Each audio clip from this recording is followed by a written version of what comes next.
Hello guys, কেমন আছো? আশা করি ভালো আছো। আমি অনেক ভালো আছি। তা এখন তো 12টা আমার এখানে একটু মানে স্ক্রিনটা ফাটা আছে বলে বোঝা যাচ্ছে না। 12টা তো বাজতে চললো, হয়তো আমি এখানে বুঝতে পারছি না।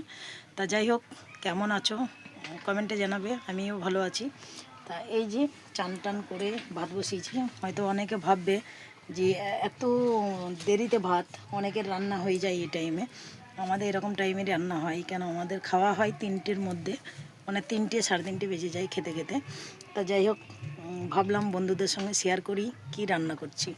আজকে রান্না হবে, দেখো, বাঁধাকপি হবে, বাঁধাকপি। তারপরে এই যে এটা দেখো, এটা হচ্ছে মাংস, এটা হচ্ছে মাংস।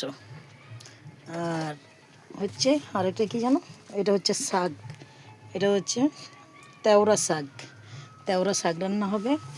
আর অনেকে এই টাইমে খাওয়া হয়ে যায়, যারা শহরের মানুষ তারা তো 1টা 1:30টার মধ্যে খাওয়া হয়ে যায়। গ্রামে থাকি আমরা, গ্রামের মানুষ বলে আমাদের 3:30 3টে বেজে যায় রান্না করতে খেতে দিতে। তা চলো, কেমন আছো অবশ্যই কমেন্টে জানাবেন।